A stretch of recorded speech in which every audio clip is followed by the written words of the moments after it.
வணக்கம். Welcome to positive tribes. பல சந்தர்ப்பங்கள்ல நமக்கு ரொம்ப ரொம்ப பிடிச்ச சிலர் நமக்கு பிடிக்காம போயிடுறாங்க. நமக்கு ரொம்ப ஒரு சந்தோஷம் குடுத்த ஒரு உறவு வந்து நம்மள விட்டு போயிருது. இது வந்து ஹஸ்பண்ட் அண்ட் ஒய்ஃபா இருக்கலாம், பாய் ஃப்ரெண்ட், கேர்ள் ஃப்ரெண்டா இருக்கலாம், இல்ல it could be even friends. இந்த மாதிரி வந்து ஏன் நடக்குது அப்படின்னு நீங்க யோசிச்சு பார்த்தீங்கன்னா, 1 2 காரணம் தான் இருக்கும். எய்தர் நீங்க வந்து உங்களுக்கு வேண்டிய ஒரு வெர்ஷன அவங்கள தேட ஆரம்பிக்கிறீங்க. ஸ்டார்ட்டிங் பழகும்போது எல்லாமே நல்லா தான் இருக்கு. போக போக நீங்க எந்த வெர்ஷன வந்து தேடிட்டு இருக்கீங்களோ அவங்களுக்குள்ள, அது இல்லன்னு தெரியும்போது ஒரு ஏமாற்றம் வருது. அந்த ஏமாற்றம் ஒரு கசப்புணர்வ குடுக்குது. அந்த ரிலேஷன்ஷிப் அங்க முடிஞ்சு போகுது.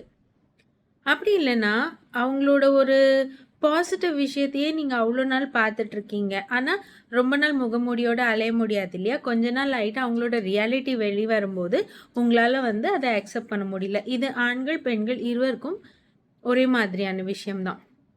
நம்ம வந்து அம் இருக்கிறவங்கள இருக்கிற மாதிரியே அக்செப்ட் பண்ணிக்கிட்டால் மட்டுமே நம்மளால ஒரு ரிலேஷன்ஷிப்ல முன்னால போ முடியும்.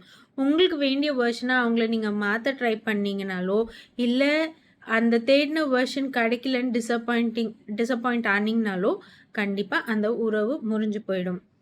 இது எல்லாத்துக்குமே வந்து மிக முக்கியமான ஒரு விஷயம் என்னன்னா, நீங்க முதல்ல உங்கள நேசிக்க கத்துக்கோங்க. உங்க குழந்தைகளுக்கும் அவங்கள நேசிக்க கத்துக் குடுங்க. உங்கள நீங்க நேசிக்கிறது செல்ஃபிஷ்னஸ் கிடையாது. எப்பயுமே அடுத்தவங்களுக்காக வந்து நம்ம பண்ணி தான் நம்மளோட அன்ப ப்ரூவ் பண்ணணும் அப்படிங்கிறதும் கிடையாது. நம்ம நம்மள நேசிக்க ஆரம்பிச்சோம்னா, நம்மள பிரையாரிட்டைஸ் பண்ண ஆரம்பிச்சோம்னா, நம்ம அட்ராக்ட் பண்ற விஷயங்கள் கூட ரொம்ப நல்லதா அமையும். இத பத்தி யோசிச்சு பாருங்களேன். ஆம். இல்ல உங்களுக்கு இது வந்து நீங்க சொல்றது இப்படி இல்ல அப்படின்னீங்கன்னா, அதையும் எனக்கு கமெண்ட்ல சொல்லுங்க. அதுலேருந்து நம்ம ஃபர்தரா டிஸ்கஸ் பண்ணலாம். கீப் வாட்சிங் positive tribes. Self love is very very important for any relationship to be happier. இன்னொரு பதிவில் சந்திக்கிறேன். நன்றி, வணக்கம்.